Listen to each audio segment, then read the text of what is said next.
Assalamualaikum warahmatullahi wabarakatuh. Para pemirsa yang dirahmati oleh Allah Subhanahu wa taala, siapa manusia di atas muka bumi ini yang tidak mengalami permasalahan? Setiap kita, setiap manusia pasti menghadapi problematika. Ada yang diliputi kesedihan karena memikirkan kekurangan hartanya.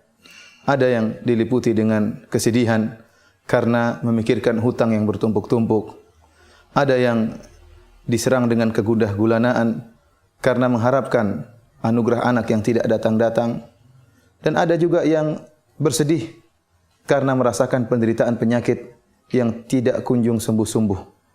Setiap kita pasti ada permasalahan yang kita hadapi. Dan banyak orang yang mencari solusi dari problematika yang ia hadapi. Tentunya tidak mengapa manusia harus berusaha untuk menghilangkan kesulitan yang dia hadapi. Dia harus berusaha. Akan tapi solusi yang paling utama yang terkadang dilupakan oleh seorang mukmin adalah solusi doa. Doa merupakan solusi yang pertama, bukan solusi yang terakhir, bahkan dia adalah solusi yang pertama sebelum usaha yang lain dilakukan. Bukankah para ulama menyatakan bahwasanya doa silahul mukmin? Doa adalah senjata orang mukmin. Dia bukan senjata terakhir, tetapi dia senjata pertama yang harus digunakan pertama kali. Yakin bahwasanya segala problematika, segala masalah, jika Allah berkehendak, Allah hanya mengatakan kun fayakun, maka hilang dengan sekejap mata. Bahkan solusi yang terbaik, doa yang tulus yang diucapkan seorang hamba dalam waktu beberapa menit, keluar dari hatinya yang sangat dalam, bisa menghilangkan problematika yang mungkin dia telah alami selama waktu yang panjang. Lihatlah bagaimana para anbiya, mereka berdoa kepada Allah Subhanahu wa taala. Mereka para anbiya, orang-orang yang soleh, juga diuji oleh Allah Subhanahu wa taala, juga mengalami problematika, juga mengalami kesedihan. Lihatlah Nabi Ayub alaihissalam yang pernah diuji oleh Allah Subhanahu wa taala dengan penyakit. Allah Subhanahu wa taala berfirman menyebutkan tentang kisah Nabi Ayub, wa ayyuba idz nada rabbahu anni massani yadhur wa anta arhamur rahimin. Dan ingatlah bagaimana Nabi Ayub alaihissalam tatkala dia berkata kepada Rabb-Nya, anni massani yadhur, ya Allah aku ditimpa dengan penderitaan, ditimpa dengan penyakit. Wa anta arhamur rahimin, dan engkau adalah zat yang paling maha pengasih lagi maha penyayang. Suatu kalimat yang keluar dari Nabi Ayub alaihissalam dengan doa yang tulus dari hati yang dalam, Allah hilangkan penyakit yang dia alami bertahun-tahun. Fastajabna lahu fakashafna ma bihi min dhur. Kata Allah Subhanahu wa taala, kami kabulkan permintaannya dan kami hilangkan penyakit yang dialaminya. Lihat, satu doa namun keluar dari hati yang tulus bisa menghilangkan permasalahan yang lama yang dihadapi oleh seorang muslim. Demikian juga Allah sebutkan tentang Nabi Yunus alaihissalam. Ya, wa dhannuni idz dhahaba mughadiban fadhanna an lan naqdir alayhi fanada fi adh-dhulumati alla ilaha illa anta subhanaka inni kuntu minadh dhalimin. Nabi Yunus alaihissalam tatkala ditelan oleh ikan paus, kemudian dia tenggelam dalam tiga kegelapan. Kata Allah Subhanahu wa taala, fanada fi adh-dhulumat. Beliau menyeru dalam kegelapan-kegelapan. Beliau berada dalam kegelapan perut ikan paus, berada dalam kegelapan malam, dan berada dalam kegelapan lautan. Siapa yang bisa menyelamatkannya kecuali Allah Subhanahu wa taala? Fanada fi adh-dhulumat alla ilaha illa anta subhanaka inni kuntu minadh dhalimin. Maka Nabi Yunus kemudian mengatakan, la ilaha illa anta. Ya Allah, tidak ada sembahan yang berhak kecuali disembah kecuali Engkau ya Allah. Inni kuntu minadh dhalimin. Aku termasuk orang-orang berbuat zalim. Maka apa kata Allah Subhanahu wa taala? Fastajibna lahu. Kami pun mengabulkan doa Nabi Yunus alaihissalam. Wa najjaynahu minal gham wa kadzalika nunjil mu'minin. Dan kami selamatkan dia dari kesedihan. Kemudian Allah tutup firman-Nya dengan mengatakan wa kadzalika nunjil mu'minin, dan demikianlah kami selamatkan orang-orang yang beriman. Artinya apa? Ini keselamatan ini bukan hanya khusus kepada Nabi Yunus alaihissalam, tetapi juga kepada kaum mukminin. Makanya Allah tutup ayatnya dengan mengatakan wa kadzalika nunjil mu'minin. Demikianlah kami selamatkan orang-orang yang beriman. Artinya ini penyelamatan ini bukan khusus buat Nabi Yunus alaihissalam. Allah sebutkan lagi dalam surat yang sama, dalam surat Anbiya, tentang Zakaria. Wa Zakaria idz nada rabbahu rabbi la tadharni fardan wa anta khairul warithin.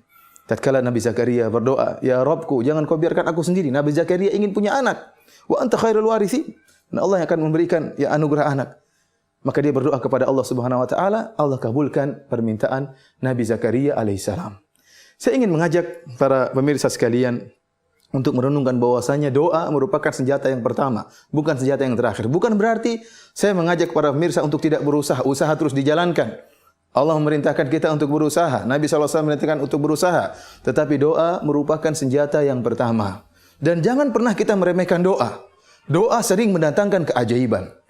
Oleh karenanya, disebutkan oleh para ahli tafsir seperti Ibnu Katsir rahimahullahu taala, kenapa Nabi Zakaria setelah nikah sekian lama dan setelah mencapai masa tua, baru kemudian beliau meminta agar dianugerahi seorang anak. Kenapa? Karena Nabi Zakaria melihat keajaiban yang terjadi pada Maryam. Pada Maryam binti Imran. Allah Subhanahu wa taala berfirman dalam Al-Quran dalam surat Al-Imran, wa kaffalaha Zakaria kullama dakhala 'alaiha Zakaria al-mihraba wajada 'indaha rizqa. Jadi Maryam dipelihara oleh Zakaria. Tatkala Zakaria masuk di kamarnya Maryam atau di mihrabnya Maryam, wajada 'indaha rizqa. Zakaria mendapati ada rizki yang Allah berikan kepada Maryam. Anna laki hadza? Maka Zakaria bertanya, wahai Maryam, dari mana kau dapatkan rizki ini? Qalat huwa min indillah. Kata Maryam, ini semua dari sisi Allah Subhanahu wa taala. Padahal Maryam tidak keluar dari rumahnya. Seharusnya makanan tersebut diantarkan oleh Zakaria, ternyata tiba-tiba ada makanan di situ. Maka ini menakjubkan Zakaria alaihi salam. Ternyata bisa datang rizki, dan rizki yang datang pada Maryam rizki yang menakjubkan. Disebutkan para ahli tafsir, Allah memberikan dia buah-buahan yang tidak muncul kecuali di musim panas, Allah hidangkan di musim dingin. Dan sebaliknya tatkala musim panas, Allah hidangkan buah-buah yang tidak tumbuh kecuali di musim dingin. Dari situ kata Allah, hunalika da'a Zakaria rabbahu. Maka tatkala itu Zakaria berdoa kepada Allah Subhanahu wa taala. Dia melihat ternyata Allah bisa mendatangkan makanan atau buah-buahan yang tidak tumbuh di musim dingin saja kecuali di musim dingin, Allah munculkan di musim panas dan sebaliknya. Tatkala dia melihat dirinya sudah tua dan istrinya dalam keadaan mandul, namun hal ini tidak menjadikan Zakaria putus asa, maka dia pun berdoa kepada Allah Subhanahu wa taala setelah melihat keajaiban tersebut. Sebagaimana Allah sebutkan doa Zakaria dalam surat Maryam, kata Allah Subhanahu wa taala, "Dzikru rahmati rabbika 'abdahu Zakaria idz nada rabbahu nidaan khafiyya. Qala rabbi inni wahana al-'azmu minni washta'ala ar-ra'su shayba wa lam akum bi du'aika rabbi syaqiyya." Yang artinya kami menyebutkan tentang rahmat kami terhadap hamba kami Zakaria. Tatkala dia menyeru Rabbnya dengan suara yang lirih, ya Allah, inni wahana al-'azmu minni washta'ala ar-ra'su shayba. Ya Allah, aku sudah sangat tua.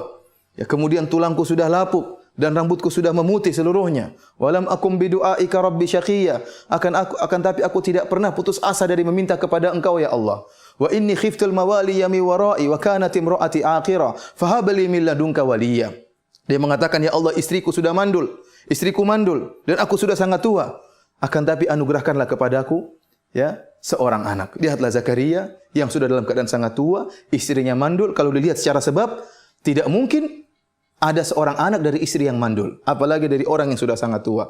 Ternyata Allah kabulkan permintaan Zakaria alaihissalam. Dari sini kita yakin bahwasanya terkadang doa melakukan berbagai macam keajaiban. Tinggal doa tersebut harus kita keluarkan dari hati yang tulus, dengan penuh adab tatkala berdoa kepada Allah Subhanahu wa taala, dengan pengharapan kepada Allah Subhanahu wa taala, dengan yakin bahwasanya Allah Maha mengabulkan segala doa. Oleh karenanya Nabi sallallahu alaihi wasallam bersabda, "Ud'ullaha wa antum muqinuna bil ijabah wa'lamu anna Allah la yastajibu du'aan min qalbin lahinin ghafil." Nabi sallallahu alaihi wasallam mengatakan, berdoalah kalian kepada Allah dalam keadaan yakin bahwasanya Allah akan mengabulkan doa kalian, dan ketahuilah bahwasanya Allah tidak akan mengabulkan doa dari hati yang lalai, Tetapi tatkala berdoa perlu keseriusan, keyakinan, husnudzon kepada Allah Subhanahu wa taala. Pilih waktu-waktu yang mustajab, sepertiga malam yang terakhir tatkala Allah turun ke langit dunia dan Allah menyatakan, hal min mustaghfirin fa aghfiralah. Apakah ada di antara hamba-hambaku yang beristighfar akan aku ampuni? Hal min sa'ilin fa utiya su'lah.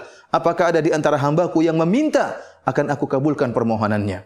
Barang siapa yang bangun tengah malam, kemudian dibuka dengan solat malam, kemudian berdoa kepada Allah Subhanahu wa taala dengan hati yang tulus, dengan penuh pengharapan, dengan husnudzon kepada Allah Subhanahu wa taala, maka sulit untuk tidak dikabulkan oleh Allah Subhanahu wa taala. Oleh karenanya para pemirsa yang dirahmati oleh Subhanahu wa taala, jangan pernah meremehkan doa.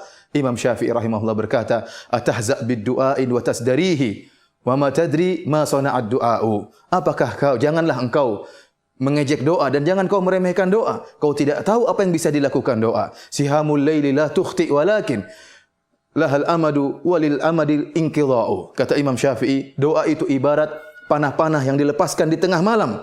Tidak akan meleset. Tidak akan meleset. Pasti suatu saat akan mengena. Tetapi waktu untuk mengena itu butuh waktu.